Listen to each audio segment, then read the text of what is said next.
Hello friends, welcome to my channel. Friends, ಇವತ್ತು 74ನೇ ಗಣರಾಜ್ಯೋತ್ಸವದ ಬಗ್ಗೆ ಒಂದೆರಡು ಮಾತನಾಡಬೇಕಂತೇಳಿ ನಿಮ್ಮ ಮುಂದೆ ಬಂದಿದ್ದೀನಿ. ಇಂದು ತಮಗೆಲ್ಲ ತಿಳಿದ ಹಾಗೆ ಗಣರಾಜ್ಯೋತ್ಸವ.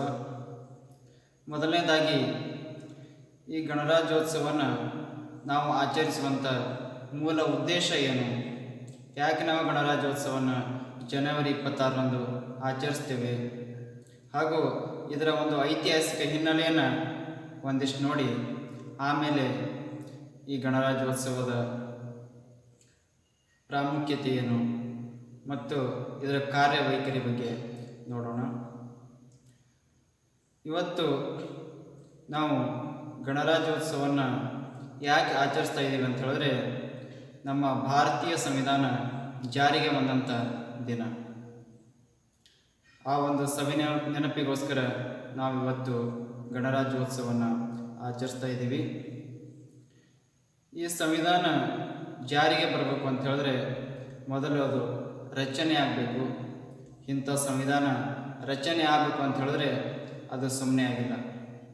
ಅಲ್ಲಿ ಅನೇಕ ಸಾಹಸಿಗಳ, ಅನೇಕ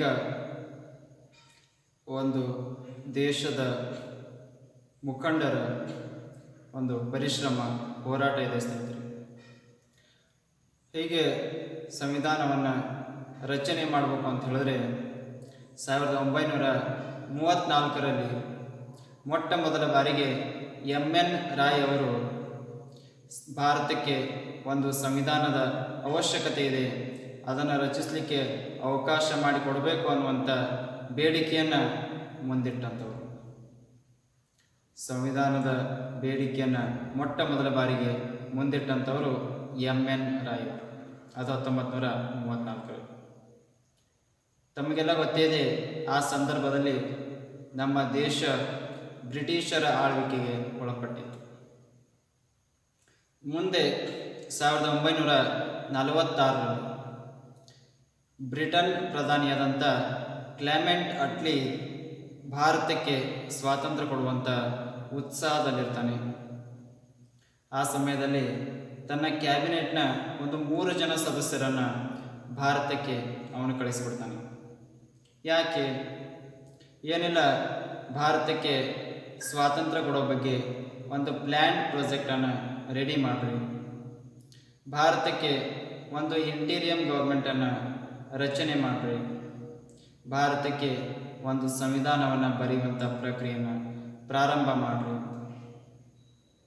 ಅಲ್ಲಿಗೆ ಸಂವಿಧಾನ ಬರೆಯಲಿಕ್ಕೆ ಅಂದರೆ ಸಂವಿಧಾನ ರಚನೆ ಮಾಡಲಿಕ್ಕೆ ಅವಕಾಶ ಸಿಕ್ತು.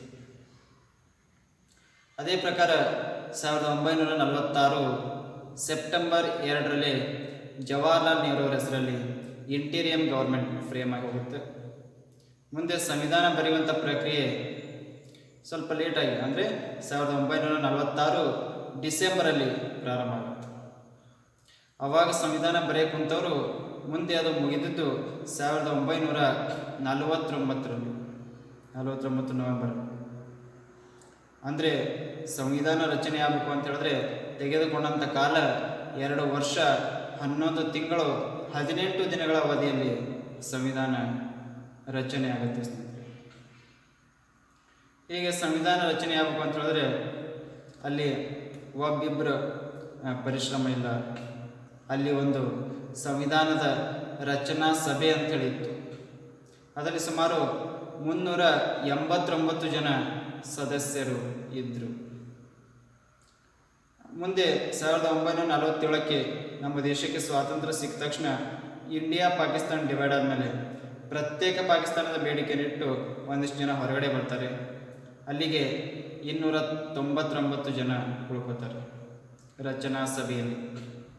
ಕೊನೆಯದಾಗಿ ಸೈನ್ ಹಾಕಿದವರು 284 ಜನ ಸ್ನೇಹಿತರೆ. ಹೀಗೆ 299 ಜನಗಳನ್ನ ಒಳಗೊಂಡಂಥ ರಚನಾ ಸಭೆಯಲ್ಲಿ ಮತ್ತೆ ಒಂದಿಷ್ಟು ಸಮಿತಿಗಳಂತಿದ್ವು. ಅದರಲ್ಲಿ ಒಂದೆರಡು ಮುಖ್ಯವಾಗಿರುವಂಥ ನೋಡೋದಾದರೆ ಮೂಲಭೂತ ಹಕ್ಕುಗಳ ಸಲಹಾ ಸಮಿತಿ ಅಂತ ಇತ್ತು. ಸರ್ದಾರ್ ವಲ್ಲಭಾಯ್ ಪಟೇಲ್ ಅವರು ಅವರ ಅಧ್ಯಕ್ಷತೆಯನ್ನು ವಹಿಸಿರ್ತಾರೆ. ಅಂದರೆ ಒಂದಿಷ್ಟು ಜನಗಳನ್ನ ಸೇರಿ ಒಂದೊಂದು ಸಮಿತಿಗಳಂತ ಮಾಡಿದ್ರು. ಕರಡು ಸಮಿತಿ ಅಂತ ಇತ್ತು. ಡಾಕ್ಟರ್ BR ಅಂಬೇಡ್ಕರ್ ಅವರು ಇದರ ಅಧ್ಯಕ್ಷತೆಯನ್ನು ವಹಿಸಿದ್ರು. ಇನ್ನು ಅಶೋಕ್ ಮೆಹ್ತಾ ಸಮಿತಿ ಅಂತ ಇತ್ತು, ಬಲವಂತ್ ರಾಯ್ ಮೆಹ್ತಾ ಸಮಿತಿ ಅಂತ ಇತ್ತು, LM ಸಿಂಘ್ವಿ ಸಮಿತಿ ಅಂತ ಇತ್ತು. ಹೀಗೆ ಒಂದು 22 ಸಮಿತಿಗಳನ್ನು ನಮ್ಮ ಸಂವಿಧಾನ ರಚನಾ ಸಭೆ ಒಳಗೊಂಡಿತ್ತು. ಈ ರಚನಾ ಸಭೆಗೆ ಒಬ್ಬ ಅಧ್ಯಕ್ಷರು ಕೂಡ ಇದ್ದರು. ಅವರು ಪ್ರಥಮ ಅಧ್ಯಕ್ಷರು ಸಚ್ಚಿದಾನಂದ್ ಸಿನ್ಹಾ ಅವರಾಗಿರ್ತಾರೆ. ಮುಂದೆ ಪೂರ್ಣಕಾಲಿಕ ಅಧ್ಯಕ್ಷರು ಡಾಕ್ಟರ್ ಬಾಬು ರಾಜೇಂದ್ರ ಪ್ರಸಾದ್ ಅವರು ಆಗಿರ್ತಾರೆ, ಸಂವಿಧಾನದ ರಚನಾ ಸಭೆ ಅಧ್ಯಕ್ಷರು. ಹೀಗೆ ಇವರೆಲ್ಲರನ್ನೂ ಒಳಗೊಂಡಂಥ ರಚನಾ ಸಭೆ ಸಂವಿಧಾನವನ್ನು ರಚನೆ ಮಾಡಿತು. ಇದರಲ್ಲಿ ಬಾಬಾ ಸಾಹೇಬ್ ಅಂಬೇಡ್ಕರ್ ಅವರ ಪಾತ್ರ ಪ್ರಮುಖವಾಗಿತ್ತು. ಸಂವಿಧಾನವನ್ನು ರಚನೆ ಮಾಡಿ ನವೆಂಬರ್ 26, 1949ಕ್ಕೆ ಸಂವಿಧಾನ ಅಂಗೀಕಾರವಾಗುತ್ತೆ. ಅಂಗೀಕಾರ ಅಂದರೆ ಎಕ್ಸೆಪ್ಟ್ ಮಾಡ್ಕೊಂಡು ಇದು ಇರಲಿ ಸಂವಿಧಾನ ಅಂತ. ಹೀಗೆ ಅಂಗೀಕಾರಗೊಂಡಂಥ ಸಂವಿಧಾನವನ್ನು ಮುಂದೆ 2 ತಿಂಗಳು ವೇಟ್ ಮಾಡಿ ಜನವರಿ 26, 1950ಕ್ಕೆ ನಮ್ಮ ಸಂವಿಧಾನವನ್ನು ಜಾರಿಗೆ ತರ್ತಾರೆ ಸ್ನೇಹಿತರೆ. ಆದರೆ ಇನ್ನೊಂದು ಪ್ರಶ್ನೆ ಉದ್ಭವ ಆಗುತ್ತೆ. ನವೆಂಬರ್ 26ಕ್ಕೆ ಅಂಗೀಕಾರಗೊಂಡಂಥ ಸಂವಿಧಾನವನ್ನು 2 ತಿಂಗಳು ವೇಟ್ ಮಾಡಿ 1950 ಜನವರಿ 26ಕ್ಕೆ ಯಾಕೆ ಜಾರಿಗೆ ತಂದರು? ಯಾಕಂತ ಹೇಳಿದ್ರೆ ಅದಕ್ಕೊಂದು ಕಾರಣ ಇದೆ. ಅದೇನು ಅಂತ ಹೇಳಿದ್ರೆ 1929ರಲ್ಲಿ ಡಿಸೆಂಬರಲ್ಲಿ ಲಾಹೋರ್ ಕಾಂಗ್ರೆಸ್ ಅಧಿವೇಶನ ನಡೆಯುತ್ತೆ, ಜವಾಹರ್ಲಾಲ್ ನೆಹರು ಅವರ ಅಧ್ಯಕ್ಷತೆ. ಮುಂದೆ 1930 ಜನವರಿ 26ರಂದು ಇಂದಿನ ಪಾಕಿಸ್ತಾನದ ರಾವಿ ನದಿಯ ದಂಡೆಯ ಮೇಲೆ ಜವಾಹರ್ಲಾಲ್ ನೆಹರು ಅವರ ಅಧ್ಯಕ್ಷತೆಯಲ್ಲಿ ಮೊದಲ ಬಾರಿಗೆ ಅಂದರೆ ಪ್ರಥಮ ಬಾರಿಗೆ ತ್ರಿವರ್ಣ ಧ್ವಜವನ್ನು ಹಾರಿಸುವ ಮೂಲಕ ಪೂರ್ಣ ಸ್ವರಾಜ್ಯದ ಘೋಷಣೆಯನ್ನು ಮಾಡಿದ್ದಾರೆ. ಪೂರ್ಣ ಸ್ವರಾಜ್ಯದ ಘೋಷಣೆಯನ್ನು ಮಾಡಿರುವಂಥ ಆ ಒಂದು ಸವಿ ನೆನಪಿಗೋಸ್ಕರ ನಾವು ಸಂವಿಧಾನವನ್ನು 2 ತಿಂಗಳು ವೇಟ್ ಮಾಡಿ ಜನವರಿ 26, 1950ಕ್ಕೆ ಜಾರಿಗೆ ತರ್ತಾರೆ. ಹೀಗೆ ಜಾರಿಗೆ ಬಂದಂಥ ಸಂವಿಧಾನದಲ್ಲಿ ಅದು ಏನನ್ನು ಒಳಗೊಂಡಿದೆ, ಯಾವ್ಯಾವ ವಿಷಯಗಳನ್ನು ಒಳಗೊಂಡಿದೆ ಅನ್ನೋದನ್ನು ಒಂದಿಷ್ಟು ನೋಡಿದರೆ, ಮೂಲ ಸಂವಿಧಾನದಲ್ಲಿ ಅಂದರೆ 1950ರಲ್ಲಿ ಜಾರಿಗೆ ಬಂದಂಥ ಸಂವಿಧಾನದಲ್ಲಿ 395 ವಿಧಿಗಳಿದ್ದು 22 ಭಾಗಗಳಿದ್ದು 8 ಅನುಸೂಚಿಗಳಿದ್ದು. ಆದರೆ ಇವತ್ತು ನಾವು ಸಾಕಷ್ಟು ಸಂವಿಧಾನಕ್ಕೆ ತಿದ್ದುಪಡಿ ಮಾಡಿದ್ದೀವಿ, ಎಷ್ಟೋ ವಿಧಿಗಳನ್ನ ಆ್ಯಡ್ ಮಾಡಿದ್ದೀವಿ, ಕೆಲವೊಂದು ರಿಮೂವ್ ಮಾಡಿದ್ದೀವಿ. ಆದರೆ ಇವತ್ತು ಇರುವಂಥದ್ದು 460ಕ್ಕೂ ಹೆಚ್ಚು ವಿಧಿಗಳಿದ್ದಾವೆ, 25 ಭಾಗಗಳಿದ್ದಾವೆ, 12 ಅನುಸೂಚಿಗಳನ್ನು ಇವತ್ತಿನ ಸಂವಿಧಾನ ಒಳಗೊಂಡಿದೆ. ಹೀಗೆ 25 ಭಾಗಗಳು ಅಂಥೇಳಿ ನಾನು ಹೇಳಿದೆ. ಒಂದೊಂದು ಭಾಗವು ಒಂದೊಂದು ವಿಷಯಗಳ ಬಗ್ಗೆ ಪ್ರಸ್ತಾಪವಿದೆ. ಫಾರ್ ಎಕ್ಸಾಂಪಲ್, ಭಾಗ 1 ಯೂನಿಯನ್ ಆ್ಯಂಡ್ ಇಟ್ಸ್ ಟೆರಿಟರೀಸ್ ಅಂತ, ಒಕ್ಕೂಟ ಮತ್ತು ರಾಜ್ಯ ಕ್ಷೇತ್ರದ ಬಗ್ಗೆ ಹೇಳುತ್ತೆ. 1ರಿಂದ 4ರವರೆಗೆ ವಿಧಿಗಳು ಇದರ ಬಗ್ಗೆ ಬರ್ತವೆ. ಭಾಗ 2 ಪೌರತ್ವದ ಬಗ್ಗೆ ಹೇಳುತ್ತೆ, ಅಂದರೆ ಸಿಟಿಜನ್ಶಿಪ್ ಅಂತೀವಿ. ಭಾಗ 3 ಮುಖ್ಯವಾಗಿರುವಂಥದ್ದು ಫಂಡಮೆಂಟಲ್ ರೈಟ್ಸ್ ಬಗ್ಗೆ ಹೇಳುತ್ತೆ, ಅಂದರೆ ಮೂಲಭೂತ ಹಕ್ಕುಗಳು. 12ರಿಂದ 35ರವರೆಗೆ ವಿಧಿಗಳು ಇದರ ಬಗ್ಗೆ ಹೇಳುತ್ತೆ, ಆರ್ಟಿಕಲ್ಸ್. ಮುಂದೆ ಭಾಗ 4 directive principles of state policy, ಅಂದರೆ ರಾಜ್ಯ ನೀತಿ ನಿರ್ದೇಶಕ ತತ್ವಗಳ ಬಗ್ಗೆ ಹೇಳುತ್ತೆ. ಭಾಗ 4A ಮೂಲಭೂತ ಕರ್ತವ್ಯಗಳ ಬಗ್ಗೆ ಹೇಳುತ್ತೆ, ಫಂಡಮೆಂಟಲ್ ಡ್ಯೂಟೀಸ್ ಅಂತ. ಭಾಗ 5 ಯೂನಿಯನ್ ಗೌರ್ಮೆಂಟ್, ಕೇಂದ್ರ ಸರ್ಕಾರದ ಬಗ್ಗೆ ಹೇಳುತ್ತೆ. ಹೀಗೆ ಒಂದೊಂದು ಭಾಗ ಒಂದೊಂದು ವಿಷಯಗಳ ಬಗ್ಗೆ ಉಲ್ಲೇಖ ಇದೆ ಸ್ನೇಹಿತರೆ. ಇನ್ನು ಮುಖ್ಯವಾಗಿರುವಂಥ ಭಾಗ 3 ಮೂಲಭೂತ ಹಕ್ಕುಗಳನ್ನು ಒಳಗೊಂಡಿದೆ. ಅದರ ಬಗ್ಗೆ ಒಂದಿಷ್ಟು ನೋಡೋದಾದರೆ, ಇವತ್ತು ಸಂವಿಧಾನ ಜಾರಿಗೆ ಬಂದೆ ಅಂಥೇಳಿ ಬರೀ ಧ್ವಜ ಹಾರಿಸಿ ಮನೆಗೆ ಹೋಗಿ ಸಾಲಿಲ್ಲ. ಆ ಸಂವಿಧಾನದಲ್ಲಿ ಏನಿದೆ ಅನ್ನೋದನ್ನ ಒಂದು ಸ್ವಲ್ಪನಾದರೂ ನಾವು ಮುಖ್ಯವಾಗಿರುವಂಥದ್ದು ತಿಳ್ಕೋಬೇಕಾಗುತ್ತೆ. ಹೀಗಾಗಿ ಮೂಲಭೂತ ಹಕ್ಕುಗಳು ಭಾಗ 3ರಲ್ಲಿ ಬರ್ತವೆ. 12ರಿಂದ 35ರವರೆಗೆ ವಿಧಿಗಳು ಇದರ ಬಗ್ಗೆ ಹೇಳ್ತವೆ. ಒಂದು 6 ಮೂಲಭೂತ ಹಕ್ಕುಗಳು ನಮ್ಮ ಸಂವಿಧಾನದಲ್ಲಿ ಉಲ್ಲೇಖ ಇದೆ.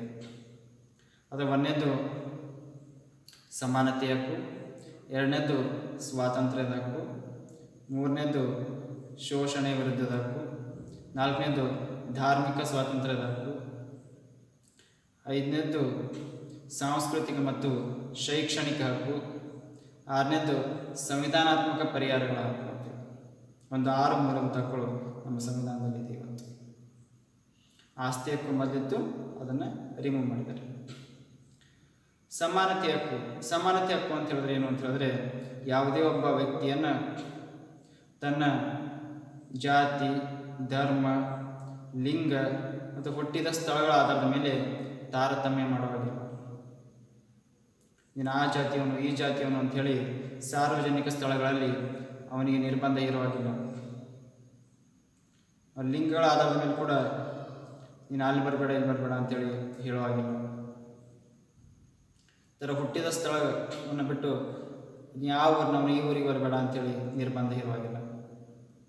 ಹೀಗೆ ಅವನಿಗೆ ಎಲ್ಲೋ ಅವು ಯಾವುದರ ಮೇಲೆ ಕೂಡ ಲಿಂಗ, ಜಾತಿ, ಧರ್ಮ ಮತ್ತು ಹುಟ್ಟಿದ ಸ್ಥಳ ಆದ್ರ ಮೇಲೆ ಯಾವ ವ್ಯಕ್ತಿಯನ್ನು ಭೇದ ಭಾವ ಮಾಡುವಾಗಿಲ್ಲ, ತಾರತಮ್ಯ ಮಾಡುವಾಗಿಲ್ಲ. ಪ್ರವೇಶವನ್ನು ಸಾರ್ವಜನಿಕ ಸ್ಥಳಗಳಲ್ಲಿ ನಿರ್ಬಂಧಿಸುವಾಗಿಲ್ಲ. 2ನೇದು ಸ್ವಾತಂತ್ರ್ಯದ ಹಕ್ಕು. ಭಾರತೀಯ ಪ್ರತಿಯೊಬ್ಬ ನಾಗರಿಕನಿಗೂ ವಾಕ್ ಸ್ವಾತಂತ್ರ್ಯ ಇದೆ. ವಾಕ್ ಸ್ವಾತಂತ್ರ್ಯ ಅಂದರೆ ಮಾತನಾಡುವಂಥ ಸ್ವಾತಂತ್ರ್ಯ. ತಾನು ಏನು ಬೇಕಾದರೂ ಮಾತನಾಡ್ಬೋದು, ಮಾತನಾಡಬೇಡ ಅಂಥೇಳಿ ಹೇಳಿಕೆ ಆಗಲ್ಲ. ಯಾಕಂದರೆ ಆ ವ್ಯಕ್ತಿಯ ಮೂಲಭೂತ ಹಕ್ಕು ಅದು. ಮಾತನಾಡುವ ಸ್ವಾತಂತ್ರ್ಯ ಇದೆ ಅಂಥೇಳಿ ಏನು ಬೇಕಾದರೂ ಮಾತಾಡುವಾಗಿಲ್ಲ. ಯಾವುದೇ ಒಬ್ಬ ವ್ಯಕ್ತಿಗೆ ಅವಹೇಳನಕಾರಿ ಅಂದರೆ ನಿಂದನೆ ಮಾಡುವಾಗಿಲ್ಲ. ಅವನ ಮಾನನಷ್ಟ ಆಗೋ ಥರ ಮಾತನಾಡುವಾಗಿಲ್ಲ. ಹಾಗೇನಾದರೂ ಮಾಡಿದ್ರೆ ಮತ್ತು ಅವರು ಆ್ಯಂಟಿ ಡಿಫೆಕ್ಷನ್ ಆ್ಯಕ್ಟಲ್ಲಿ ಕೇಸ್ ಹಾಕ್ತಾರೆ, ಮಾನನಷ್ಟ ಮೊಕದ್ದಮೆ ಹೋಗ್ತಾರೆ. ಆ ವ್ಯಕ್ತಿಯ ಮಾನಹಾನಿ ಆಗದೇ ಇರೋ ರೀತಿಯಲ್ಲಿ, ನಿಂದನೆ ಆಗದೇ ಇರೋ ರೀತಿಯಲ್ಲಿ ಮಾತನಾಡಬೇಕಾಗುತ್ತೆ. ದೇಶದ್ರೋಹಿ ಹೇಳಿಕೆಗಳನ್ನು ಕೊಡುವಾಗಿಲ್ಲ. ವೈಯಕ್ತಿಕವಾಗಿಲ್ಲದೆ ವೈಚಾರಿಕವಾಗಿ ಏನು ಬೇಕಾದರೂ ಪ್ರತಿಯೊಬ್ಬ ಪ್ರಜೆಗೆ ಮಾತನಾಡುವಂಥ ಸ್ವಾತಂತ್ರ್ಯ ಇದೆ. ಯಾವುದೇ ರಾಜಕಾರಣಿ ಬಗ್ಗೆ ಆಗಿರ್ಬೋದು, ಯಾವುದೇ ಸಾರ್ವಜನಿಕ ಪ್ರಾಧಿಕಾರದ ಬಗ್ಗೆ ಆಗಿರ್ಬೋದು, ಯಾವುದೇ ಖಾಸಗಿ ವ್ಯಕ್ತಿಗಳ ಬಗ್ಗೆ ಆಗಿರ್ಬೋದು, ಮಾತನಾಡುವಂಥ ಸ್ವಾತಂತ್ರ್ಯ ಪ್ರತಿಯೊಬ್ಬ ನಾಗರಿಕನಿಗಿದೆ. ಆ ಹಕ್ಕನ್ನು ಮೂಲಭೂತ ಹಕ್ಕು ನೀಡಿರುತ್ತೆ, ಅವರ ವ್ಯಕ್ತಿಯ ಮೂಲಭೂತ ಹಕ್ಕು. ಮುಂದೆ ಸಂಘ ಸಂಸ್ಥೆಗಳನ್ನು ಸ್ಥಾಪಿಸಿಕೊಳ್ಳುವಂಥ ಸ್ವಾತಂತ್ರ್ಯ ಇದೆ. ಎಷ್ಟೋ ಸಂಘಗಳನ್ನು ಇವತ್ತು ನೋಡ್ತಾ ಇದೆ, ಸಂಘಗಳನ್ನ ಕಟ್ಕೋಬೋದು, ಅದಕ್ಕೆ ಸ್ವಾತಂತ್ರ್ಯ ಇದೆ ಸಂವಿಧಾನದಲ್ಲಿ. ಶಾಂತಿಯುತ ಶಸ್ತ್ರಾಸ್ತ್ರ ರಹಿತ ಸಭೆ ಸೇರುವಂಥ ಸ್ವಾತಂತ್ರ್ಯ ಇದೆ. ಮತ್ತು ಆ ವ್ಯಕ್ತಿ ತನಗೆ ಯಾವುದೇ ಒಂದು ರಾಜ್ಯದ ಯಾವುದೇ ಒಂದು ಪ್ರದೇಶಕ್ಕೆ ಸಂಚಾರ ಮಾಡುವಂಥ ಸ್ವಾತಂತ್ರ್ಯ ಇದೆ. ಯಾವುದೇ ಒಂದು ಆಸ್ತಿಯನ್ನು ಪಡೆಯುವಂಥ, ಕೊಂಡುಕೊಳ್ಳುವಂಥ ಹಕ್ಕು ಅವನಿಗಿದೆ. ಹೀಗೆ ಆ ವ್ಯಕ್ತಿಗೆ ಏನು ಅಂತ ಹೇಳಿದ್ರೆ ಸ್ವಾತಂತ್ರ್ಯವನ್ನು ನಮ್ಮ ಸಂವಿಧಾನ ಒದಗಿಸಿದೆ. ಇನ್ನು ಶೋಷಣೆ ವಿರುದ್ಧದ ಹಕ್ಕು. ಶೋಷಣೆ ವಿರುದ್ಧದ ಹಕ್ಕು ಅಂತ ಹೇಳಿದ್ರೆ ಏನು ಅಂತ ಹೇಳಿದ್ರೆ, ಈ ಹಕ್ಕು ಬಲವಂತದ ದುಡಿಮೆಯನ್ನು ನಿಷೇಧಿಸುತ್ತೆ, ಜೀತ ಪದ್ಧತಿಯನ್ನು ನಿರ್ಮೂಲನೆ ಮಾಡುತ್ತೆ, ಮತ್ತು 14 ವರ್ಷದ ಕೆಳಗಿನ ಮಕ್ಕಳನ್ನು ಯಾವುದೇ ಅಪಾಯಕಾರಿ ಸ್ಥಳಗಳಿಗೆ ಕೆಲಸಕ್ಕೆ ನೇಮಿಸಿಕೊಳ್ಳದಾಗಿ ತಡೆಯುತ್ತೆ, ಅಕ್ರಮ ಮಾನವ ಮಾರಾಟವನ್ನು ನಿರ್ಬಂಧಿಸುತ್ತೆ. ಶೋಷಣೆ ವಿರುದ್ಧದ ಹಕ್ಕಿನ. ಇನ್ನು ಧಾರ್ಮಿಕ ಸ್ವಾತಂತ್ರ್ಯದ ಯಾವುದೇ ಒಬ್ಬ ನಾಗರಿಕ ತನ್ನ ಆತ್ಮಸಾಕ್ಷಿಗೆ ಸರಿ ಎನಿಸುವಂಥ ಧರ್ಮವನ್ನು ಪಾಲಿಸಬಹುದು. ಬೇರೆ ಧರ್ಮಕ್ಕೆ ಮತಾಂತರ ಕೂಡ ಆಗ್ಬೋದು, ಅದಕ್ಕೆ ನಮ್ಮ ಸಂವಿಧಾನದಲ್ಲಿ ಅವಕಾಶ ಇದೆ. ಬಲವಂತವಾಗಿರಬಾರ್ದು. ಅದು ತನ್ನ ಸ್ವ ಇಚ್ಛೆಯಿಂದ ಯಾವ ಧರ್ಮಕ್ಕೆ ಬೇಕಾದರೂ ಅವನು ಹೋಗ್ಬೋದು. ಮತಾಂತರ ಆಗಲಿ ಕೂಡ ನಮ್ಮ ಸಂವಿಧಾನದಲ್ಲಿ ಅವಕಾಶ ಇದೆ. ಧಾರ್ಮಿಕ ಸ್ವಾತಂತ್ರ್ಯ ಹಾಕಿಲ್ಲ. ಯಾವುದೇ ಒಬ್ಬ ಧರ್ಮದವರು ತಮ್ಮ ಮಂದಿರಗಳು, ಮಸೀದಿಗಳು, ಚರ್ಚ್ಗಳನ್ನು ನಿರ್ಮಿಸಿಕೊಳ್ಳಬಹುದು, ತಮ್ಮ ಧರ್ಮವನ್ನು ಪಾಲಿಸಬಹುದು, ಪ್ರಚಾರ ಮಾಡ್ಬೋದು. ಎಲ್ಲದಕ್ಕೂ ಸ್ವಾತಂತ್ರ್ಯ ಇದೆ, ಧಾರ್ಮಿಕ ಸ್ವಾತಂತ್ರ್ಯ ಹಾಕಿಲ್ಲ. ನೆಕ್ಸ್ಟು ಸಾಂಸ್ಕೃತಿಕ ಮತ್ತು ಶೈಕ್ಷಣಿಕ. ಯಾವುದೇ ಒಬ್ಬ ವ್ಯಕ್ತಿ ತನ್ನ ಸಂಸ್ಕೃತಿಯನ್ನು, ಮೂಲ ಸಂಸ್ಕೃತಿ, ಸಂಪ್ರದಾಯ, ಆಚಾರ, ವಿಚಾರ, ಉಡುಗೆ ತೊಡುಗೆ ಏನೇ ಇದ್ದರೂ ಅವನು ಅದನ್ನು ಆಚರಿಸ್ಬೋದು, ಮುಂದುವರಿಸ್ಕೊಂಡು ಹೋಗ್ಬೋದು, ಬೆಳೆಸ್ಬೋದು, ಅವಕಾಶ ಇದೆ. ಇನ್ನು ಭಾಷಾ ಅಲ್ಪಸಂಖ್ಯಾತರು ತಮ್ಮದೇ ಆದಂಥ ಶೈಕ್ಷಣಿಕ ಸಂಸ್ಥೆಗಳನ್ನು ಹೊಂದಬಹುದು ಮತ್ತು ಅದನ್ನು ಮುನ್ನಡೆಸ್ಕೊಂಡು ಹೋಗ್ಬೋದು. ಇನ್ನು ಸಂವಿಧಾನಾತ್ಮಕ ಪರಿಹಾರಗಳಾಕು ಅಂತ ಹೇಳಿದ್ರು ನಾವು. ಸಂವಿಧಾನಾತ್ಮಕ ಪರಿಹಾರಗಳು ಅಂತ ಹೇಳಿದ್ರೆ ನಮ್ಮ ಡಾಕ್ಟರ್ BR ಅಂಬೇಡ್ಕರ್ ಅವರೇ ಇದನ್ನು 32ನೇ ವಿಧಿಯನ್ನು ಮೂಲಭೂತ ಹಕ್ಕುಗಳ ರಕ್ಷಕ ಅಂತ ಕರೆದಿದ್ದಾರೆ. ಇದನ್ನು ಸಂವಿಧಾನದ ಆತ್ಮ ಅಂತ ಕರೆದಿದ್ದಾರೆ ಅಂಬೇಡ್ಕರ್ ಅವರು. ಇಲ್ಲಿ ಏನು ಅಂತ ಹೇಳಿದ್ರೆ ಒಂದು 5 ರಿಟ್ಸ್ಗಳಿದ್ದಾವೆ. ಇವುಗಳನ್ನು ಹೊರಡಿಸೋದ್ರ ಮೂಲಕ ಯಾವುದಾದ್ರೂ ಮೂಲಭೂತ ಹಕ್ಕುಗಳ ಉಲ್ಲಂಘನೆ ಆದರೆ ಹೈಕೋರ್ಟ್ ಅಥವಾ ಸುಪ್ರೀಂ ಕೋರ್ಟ್ಗೆ ಹೋಗಿ ನ್ಯಾಯ ಪಡೀಲಿಕ್ಕೆ ಅವಕಾಶ ಇದೆ. ಅದರಲ್ಲಿ 1ನೇ ರಿಟ್ಟು ಹೇಬಿಯಸ್ ಕಾರ್ಪಸ್ ಅಂತ ಬರುತ್ತೆ, 2ನೇದು ಮ್ಯಾಂಡಮಸ್, 3ನೇದು ಪ್ರಾಹಿಬಿಷನ್, 4ನೇದು ಶರ್ಷಿಯೋರಾರಿ, 5ನೇದು ಕೋ ವಾರಂಟ್ ಅಂತೇಳಿ ಒಂದು 5 ರಿಟ್ಸ್ಗಳು ಇದರಲ್ಲಿದ್ದಾವೆ. ಹೇಬಿಯಸ್ ಕಾರ್ಪಸ್ ಅಂತ ಹೇಳಿದ್ರೆ ಟು ಹ್ಯಾವ್ ಎ ಬಾಡಿ ಅಂತ. ಅಂದರೆ ಯಾವುದೇ ಒಬ್ಬ ವ್ಯಕ್ತಿಯನ್ನು ಸಾರ್ವಜನಿಕ ಪ್ರಾಧಿಕಾರ ಆಗಿರ್ಬೋದು ಅಥವಾ ಯಾವುದೇ ಸಾರ್ವಜನಿಕ ಖಾಸಗಿ ವ್ಯಕ್ತಿಗಳಾಗಿರ್ಬೋದು ಅಕ್ರಮವಾಗಿ ಬಂಧನ ಮಾಡೋ ಹಾಗಿಲ್ಲ. ಒಬ್ಬ ವ್ಯಕ್ತಿಯನ್ನು ಯಾರೂ ಅಕ್ರಮವಾಗಿ ಬಂಧನ ಮಾಡುವಾಗಿಲ್ಲ. ಹಾಗೇನಾದರೂ ಮಾಡಿದ್ರೆ ಆ ವ್ಯಕ್ತಿಯ ಮೂಲಭೂತ ಹಕ್ಕು ಉಲ್ಲಂಘನೆ ಆಗುತ್ತೆ. ಆ ವ್ಯಕ್ತಿ ಹೇಬಿಯಸ್ ಕಾರ್ಪಸನ್ನು ರಿಟ್ಟನ್ನು ಫೈಲ್ ಮಾಡ್ಬೋದು. ಈಗ ಸಾರ್ವಜನಿಕ ಪ್ರಾಧಿಕಾರ ಅಂದರೆ ಪೊಲೀಸ್ನವರ ಅರೆಸ್ಟ್ ಮಾಡಿದ್ರು ಕೂಡ ಅವನ ಪ್ರಯಾಣದ ಅವಧಿಯನ್ನು ಹೊರತುಪಡಿಸಿ 24 ಗಂಟೆ ಒಳಗಾಗಿ ಕೋರ್ಟ್ ಮ್ಯಾಜಿಸ್ಟ್ರೇಟ್ ಮುಂದೆ ಆ ವ್ಯಕ್ತಿಯನ್ನು ಪ್ರೆಸೆಂಟ್ ಮಾಡಬೇಕು. ಇಲ್ಲದೆ ಹೋದರೆ ನೀವು ರಿಟ್ಗಳನ್ನ ಹೊಡಿಸೋದ್ರ ಮೂಲಕ, ಹೇಬಿಯಸ್ ಕಾರ್ಪಸ್ ಫೈಲ್ ಮಾಡೋದ್ರ ಮೂಲಕ ನ್ಯಾಯವನ್ನು ಪಡಿಬೋದು. ಆ ವ್ಯಕ್ತಿಯ ಮೂಲಭೂತ ಹಕ್ಕು ಉಲ್ಲಂಘನೆ ಆಗುತ್ತೆ. ಖಾಸಗಿ ವ್ಯಕ್ತಿಗಳಂತೂ ಬಂಧಿಸಲಿಕ್ಕೆ ಅವಕಾಶನೇ ಇದೆ. ಟು ಹ್ಯಾವ್ ಎ ಬಾಡಿ ಅಂತ ಬಂಧಿಸಿದ 24 ಗಂಟೆ ಒಳಗಾಗಿ ಕೋರ್ಟ್ ಮುಂದೆ ಹಾಜರುಪಡಿಸುವಂಥದ್ದು. ನೆಕ್ಸ್ಟ್ ಮ್ಯಾಂಡಮಸ್ ಅಂತ ಹೇಳಿದ್ರೆ ಟು ಆರ್ಡರ್ ಆರ್ ಕಮ್ಯಾಂಡ್ ಅಂತ. ಈ ಹೈಕೋರ್ಟ್ ಅಥವಾ ಸುಪ್ರೀಂ ಕೋರ್ಟ್ ಯಾವುದೇ ಒಬ್ಬ ಸಾರ್ವಜನಿಕ ಅಧಿಕಾರಿಗೆ ತನ್ನ ಕಾರ್ಯವನ್ನು ನಿರ್ವಹಿಸಲಿಕ್ಕೆ ವಿಫಲನಾದರೆ ಅವನಿಗೆ ಇದನ್ನು ಮಾಡು, ಇದನ್ನು ಮಾಡಬೇಡ, do or not to do ಅಂತೇಳಿ ಹೊರಡಿಸುವಂಥ ಆದೇಶ ಮ್ಯಾಂಡಮಸ್.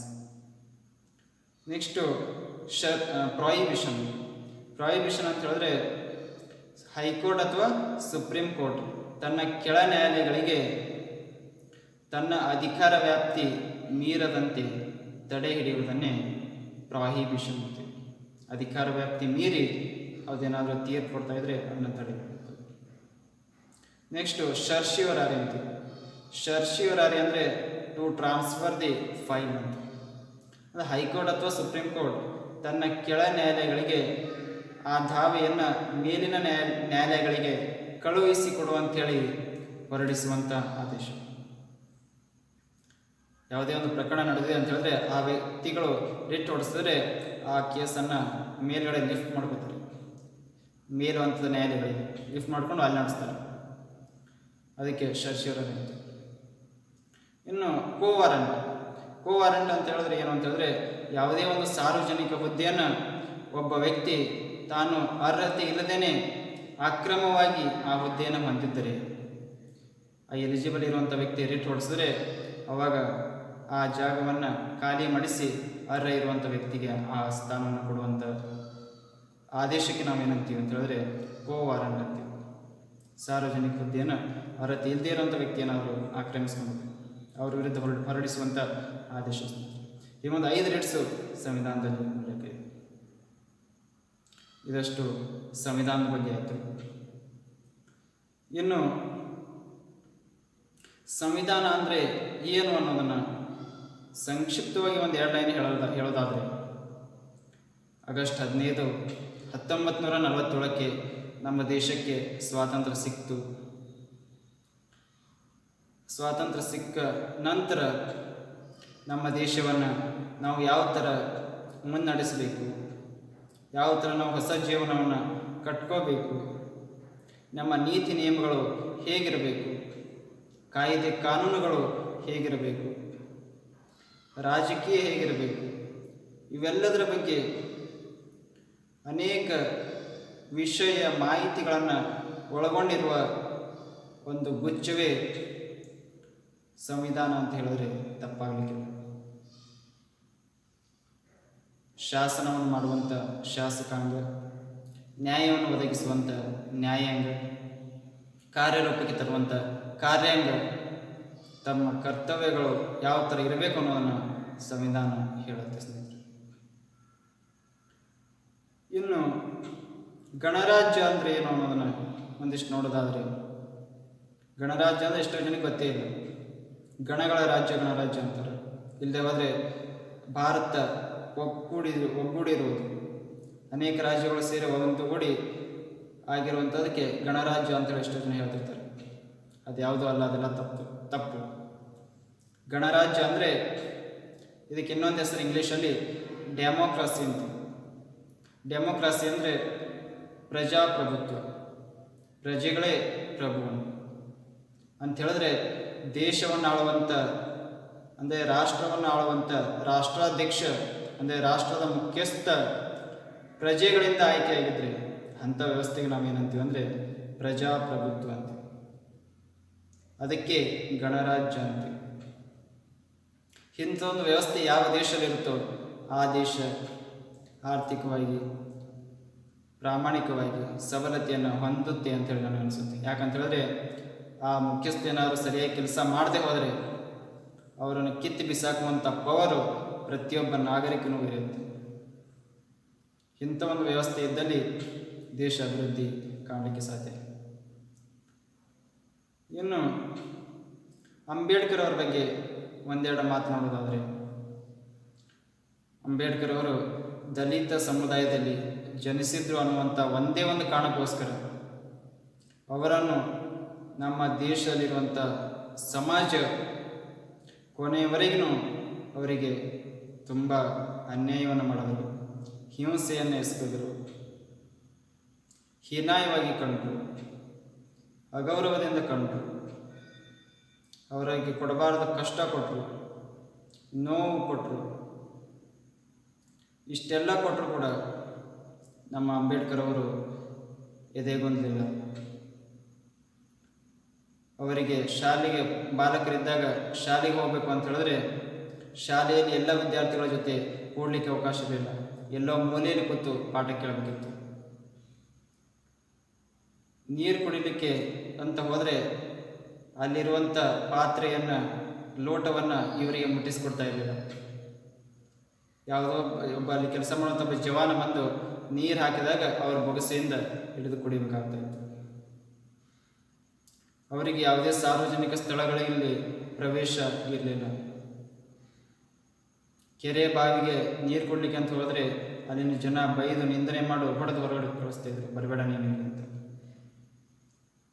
ಅವರಿಗೆ ಒಂದು ಸಲ ಕ್ಷೌರವನ್ನು ಮಾಡ್ಕೊಳ್ಳೋಕ್ಕೆ ಕ್ಷೌರಿಕನ ಹತ್ರ ಹೋದಾಗ ಕ್ಷೌರ ಮಾಡ್ತಿರ್ಬೇಕಾದ್ರೆ ಅರ್ಧದಲ್ಲಿ ಆ ಬಾಲಕ ದಲಿತ ಕುಟುಂಬಕ್ಕೆ ಸೇರಿದನು ಅಂತ ಗೊತ್ತಾದ ತಕ್ಷಣ ಆ ಕ್ಷೌರಿಕ ಅವರನ್ನು ಮಧ್ಯದಲ್ಲೇ ನಿಲ್ಲಿಸಿಬಿಟ್ಟು ಬೈದು ನಿಂದನೆ ಮಾಡಿ ಅವನ ಹೊರಗಡೆ ದೂಡಿ ಬಿಡ್ತಾರೆ. ಅರ್ಧ ಕ್ಷೌರವನ್ನು ಮಾಡಿಕೊಂಡು ಬಂದಂಥ ಅಂಬೇಡ್ಕರ್ ಮನನೊಂದಿದ್ರು. ಅವರಿಗೆ ಅವರ ಮನೆಯಲ್ಲಿ ಸಹೋದರಿನೇ ಅವರಿಗೆ ಕ್ಷೌರವನ್ನು ಮಾಡಿರುವಂಥದ್ದು. ಕುದುರೆ ಟಾಂಗವನ್ನು ಒಂದು ಸಲ ಏರಿ ಹೋಗ್ತಿರ್ಬೇಕಾದ್ರೆ ಮಧ್ಯ ದಾರಿಯಲ್ಲಿ ಅವರು ದಲಿತ ಕುಟುಂಬಕ್ಕೆ ಸೇರಿದ್ರು ಅಂತ ಗೊತ್ತಾದ ತಕ್ಷಣ ಅವ್ರನ್ನ ಬೈದು ನಿಂದನೆ ಮಾಡಿ ಹೊರಗಡೆ ದೂಡಿಬಿಡ್ತಾರೆ. ಮನೆಯಲ್ಲಿ ಯಾವುದಾದ್ರೂ ಬಾಡಿಗೆ ಮನೆ ಅವರಿಗೆ ಸಿಗ್ತಾ ಇರಲಿಲ್ಲ. ಎಷ್ಟು ಹುಡುಕಿದ್ರು ಯಾರು ಅವರಿಗೆ ದಲಿತರನ್ನು ಕಾಣೋಕ್ಕೋಸ್ಕರ ಒಂದು ಮನೆ ಬಾಡಿಗೆ ಕೊಡ್ತಾ ಇರಲಿಲ್ಲ. ಅವರಿಗೆ ಕೋರ್ಟಲ್ಲಿ ನ್ಯಾಯವನ್ನು ಒದಗಿಸಲಿಕ್ಕೆ ಹೋದರೆ ಅಲ್ಲಿ ಅವರಿಗೆ ಕೂಡಲಿಕ್ಕೆ ಸ್ಥಳವನ್ನು ಕೂಡ ಕೊಡ್ತಾ ಇರಲಿಲ್ಲ. ಅವರಿಗೆ ಲಾ ಕಾಲೇಜಿನಲ್ಲಿ ಬೋಧನೆ ಮಾಡಲಿಕ್ಕೆ ಅಂತ ಹೋದರೆ ಅಲ್ಲಿ ಅವ್ರು ಹೋಗ್ತಿದ್ದಂಗೆ ಕ್ಲಾಸಿಗೆ ಹೋಗ್ತಿದ್ದಂಗೆ ವಿದ್ಯಾರ್ಥಿಗಳು ಎದ್ದು ಹೋಗ್ತಾಯಿದ್ರು. ಹೀಗೆ ಜೀವನದುದ್ದಕ್ಕೂ ಅವರಿಗೆ ಅಂಬೇಡ್ಕರ್ ಅವರಿಗೆ ನಮ್ಮ ಸಮಾಜ ಅವರಿಗೆ ಹಿಂಸೆ, ನೋವು, ಕಷ್ಟ ಕೊಡ್ತಾನೇ ಬಂದಿದೆ. ಅದೇನೋ ಹೇಳ್ತಾರೆ, ಹಾವಿಗೆ ಹಾಲು ಎರೆದ್ರೆ ಅದು ಕಕ್ಕೋದು ವಿಷಾನೇ ಅಂತ. ಆದರೆ ಅಂಬೇಡ್ಕರ್ ಅವರಿಗೆ ನಾವು ಎರೆದಿದ್ದು ವಿಷ ಆದರೂ ಕೂಡ ಅವರು ಕಕ್ಕಿದ್ದು ಹಾಲಲ್ಲ, ಅಮೃತ ಅನ್ನೋದನ್ನು ನಾವ್ಯಾರು ಮರಿಬಾರ್ದು. ಇವತ್ತು ಏನಾಗಿದೆ ಅಂತ ಹೇಳಿದ್ರೆ, ಒಂದೊಂದು ಜಾತಿಯ ಜನ ಒಂದೊಂದು ಪ್ರತಿಮೆಯನ್ನಿಟ್ಟು ಪೂಜೆ ಮಾಡೋ ಥರ ಆಗಿದೆ. ಒಬ್ಬೊಬ್ಬ ಮಹಾಪುರುಷನು ಒಂದೊಂದು ಜಾತಿಗೆ ಸೀಮಿತ ಆಗಿಬಿಟ್ಟಿದ್ದಾರೆ. ಅಂಬೇಡ್ಕರ್ ಅವರು ದಲಿತರಿಗೆ, ಕನಕದಾಸರು ಕುರುಬರಿಗೆ, ಬಸವಣ್ಣವರು ಲಿಂಗಾಯತರಿಗೆ, ಹೀಗೆ ಒಂದೊಂದು ಜನಾಂಗದವರು ಅಂದರೆ ಒಂದೊಂದು ಜಾತಿಯವರು ಒಂದೊಂದು ಒಬ್ಬೊಬ್ಬ ಮಹಾಪುರುಷನ ಪ್ರತಿಮೆಯನ್ನಿಟ್ಟು ಪೂಜೆ ಮಾಡ್ತಾಯಿದ್ದಾರೆ. ಅಂಬೇಡ್ಕರ್ ಅವರು ಹೇಳ್ತಾರೆ, ನಾನು ಪ್ರತಿಮೆಯಲ್ಲಿಲ್ಲ, ಪುಸ್ತಕದಲ್ಲಿದ್ದೇನೆ. ನಾನು ಪೂಜೆಯಲ್ಲಿಲ್ಲ, ಓದಿನಲ್ಲಿದ್ದೇನೆ. ಪುಸ್ತಕ ತೆರೆದು ಓದಿ ನಾನು ನಿಮ್ಮೊಳಗಿದ್ದೇನೆ. ಇವತ್ತು ಭಾರತೀಯ ನಾಗರಿಕರಾದ ನಾವೆಲ್ಲರೂ ಯಾವುದೇ ಜಾತಿ ಆಗಿರಲಿ, ಧರ್ಮ ಆಗಿರಲಿ, ಮತ ಆಗಿರಲಿ, ಪಂಥ ಆಗಿರಲಿ, ಅಂಬೇಡ್ಕರ್ ಅವರನ್ನು ಮರೀಲಿಕ್ಕೆ ನಾವ್ಯಾರು ಸಾಧ್ಯನೇ ಇಲ್ಲ. ಒಂದು 100 ದಶಕಗಳು ಬಂದರೂ ಕೂಡ ಅಂಬೇಡ್ಕರ್ ಅವ್ರನ್ನ ಮರೀಲಿಕ್ಕೆ ನಾವು ಯಾರೂ ಸಾಧ್ಯ ಇಲ್ಲ. ಯಾಕಂತ ಹೇಳಿದ್ರೆ, ಇವತ್ತು ಒಬ್ಬ ದಲಿತ ತಾನು ಸಾರ್ವಜನಿಕ ಸ್ಥಳಗಳಲ್ಲಿ ನಿರ್ಭಯದಿಂದ ಸ್ವತಂತ್ರವಾಗಿ ಓಡಾಡ್ತಾ ಇದ್ದಾನೆ ಅಂತ ಹೇಳಿದ್ರೆ ಅದಕ್ಕೆ ಕಾರಣ ನಮ್ಮ ಡಾಕ್ಟರ್ BR ಅಂಬೇಡ್ಕರ್ ಅವರು ನೀಡಿರುವಂಥ ಈ ಸಂವಿಧಾನವೇ ಕಾರಣ. ಇವತ್ತು ಒಬ್ಬ ಹೆಣ್ಣು ಮಗಳು ತಾನು ಪುರುಷರಿಗೆ ಸಮಾನವಾಗಿ ನಿರ್ಭಯದಿಂದ ಸ್ಟೇಜ್ ಮೇಲೆ ಕೂತಿದ್ದಾರೆ ಅಂತ ಹೇಳಿದ್ರೆ ಅದಕ್ಕೆ ಕಾರಣ ಡಾಕ್ಟರ್ BR ಅಂಬೇಡ್ಕರ್ ನೀಡಿರುವಂಥ ಈ ಸಂವಿಧಾನ. ಇವತ್ತು ಒಬ್ಬ ಚಮ್ಮಾರನ ಮಗ, ಒಬ್ಬ ಕ್ಷೌರಿಕನ ಮಗ, ಒಬ್ಬ ಬಡಿಗನ ಮಗ, ಒಬ್ಬ ರೈತನ ಮಗ ತಾನು ಇಂಜಿನಿಯರ್ ಆಗ್ತಾ ಇದ್ದಾನೆ, ಡಾಕ್ಟರ್ ಆಗ್ತಾ ಇದ್ದಾನೆ, ಲಾಯರ್ ಆಗ್ತಾ ಇದ್ದಾನೆ, IAS ಮಾಡ್ತಾ ಇದ್ದಾನೆ, KS ಮಾಡ್ತಾ ಇದ್ದಾನೆ, ರಾಜಕಾರಣಿ ಆಗ್ತಾ ಇದ್ದಾನೆ ಅಂತ ಹೇಳಿದ್ರೆ ಅದಕ್ಕೆ ಕಾರಣ ಡಾಕ್ಟರ್ BR ಅಂಬೇಡ್ಕರ್ ಅವರು ನೀಡಿರುವಂಥ ಈ ಸಂವಿಧಾನವೇ ಕಾರಣ. ಇವತ್ತು ಧರ್ಮ ಸಂಘರ್ಷ ಅಂತೇಳಿ ನಡೀತಾ ಇದೆ. ಕೆಲವೇ ದಿನಗಳ ಹಿಂದೆ ನಾವು ನೋಡಿದ್ವಿ, ಈ ಹಿಜಾಬ್ ವಿಚಾರವಾಗಿ ಧರ್ಮ ಸಂಘರ್ಷ ನಡೀತಾ ಇತ್ತು. ಇವತ್ತು ಮುಸ್ಲಿಂ ಮಹಿಳೆಯರಿಗೆ ಸಾರ್ವಜನಿಕ ಸ್ಥಳಗಳಲ್ಲಿ ಹಿಜಾಬ್ ಹಾಕ್ಕೊಂಡು ಓಡಾಡ್ತಾ ಇದ್ದಾರೆ ಅಂತ ಹೇಳಿದ್ರೆ ಅದಕ್ಕೆ ಅವಕಾಶ ಕೊಟ್ಟಿದ್ದು ನಮ್ಮ ಡಾಕ್ಟರ್ ಬಾಬಾ ಸಾಹೇಬ್ ಅಂಬೇಡ್ಕರ್ ಅವರು ನೀಡಿರುವಂಥ ಈ ಸಂವಿಧಾನ. ಇವತ್ತು ಒಬ್ಬ ವ್ಯಕ್ತಿ ರಾಜ್ಯದ ಪ್ರತಿ ಪ್ರದೇಶಗಳಲ್ಲಿ, ಯಾವುದೇ ಪ್ರದೇಶದಲ್ಲಿ ನಿರ್ಭಯದಿಂದ ತಾನು ಪ್ರವಾಸ ಮಾಡ್ತಾ ಇದ್ದಾನೆ, ತಾನು ಅಲ್ಲಿ ಹೋಗಿ ಜೀವಿಸ್ತಾ ಇದ್ದಾನೆ, ಅಲ್ಲಿ ಆಸ್ತಿಯನ್ನು ಕೊಂಡ್ಕೊಳ್ತಾ ಇದ್ದಾನೆ, ಸಮಾನತೆ ಸ್ವಾತಂತ್ರ್ಯದಿಂದ ಜೀವನ ಮಾಡ್ತಾ ಇದ್ದಾನೆ ಅಂತ ಹೇಳಿದ್ರೆ ಅದಕ್ಕೆ ಕಾರಣ ನಮ್ಮ ಡಾಕ್ಟರ್ BR ಅಂಬೇಡ್ಕರ್ ಅವರು ನೀಡಿರುವಂಥ ಈ ಸಂವಿಧಾನ. ಒಬ್ಬ ಹಿಂದುವಿಗೆ ಭಗವದ್ಗೀತೆ ಶ್ರೇಷ್ಠ, ಒಬ್ಬ ಮುಸಲ್ಮಾನನಿಗೆ ಕುರಾನ್ ಶ್ರೇಷ್ಠ, ಒಬ್ಬ ಕ್ರಿಶ್ಚಿಯನ್ನನಿಗೆ ಬೈಬಲ್ ಶ್ರೇಷ್ಠ. ಆದರೆ ಭಾರತೀಯ ಪ್ರಜೆಗಳಾದ ನಮ್ಮೆಲ್ಲರಿಗೂ ಡಾಕ್ಟರ್ ಬಾಬಾ ಸಾಹೇಬ್ ಅಂಬೇಡ್ಕರ್ ಅವರು ನೀಡಿರುವಂಥ ಈ ಸಂವಿಧಾನವೇ ಅತ್ಯಂತ ಶ್ರೇಷ್ಠ ಗ್ರಂಥ. ಹೀಗಾಗಿ ಸಂವಿಧಾನವನ್ನು, ಅದರಲ್ಲಿರುವಂಥ ಅಂಶಗಳನ್ನು ಭಾರತೀಯ ಪ್ರಜೆಗಳಾದ ನಾವೆಲ್ಲರೂ ಜೀವನದಲ್ಲಿ ಅಳವಡಿಸಿಕೊಳ್ಳೋಣ. ಆ ಮೂಲಕ ಉತ್ತಮ ರಾಷ್ಟ್ರವನ್ನು ನಿರ್ಮಾಣ ಮಾಡೋಣ ಅಂತ ಹೇಳ್ತಾ ನನ್ನ ಎರಡು ಮಾತುಗಳನ್ನು.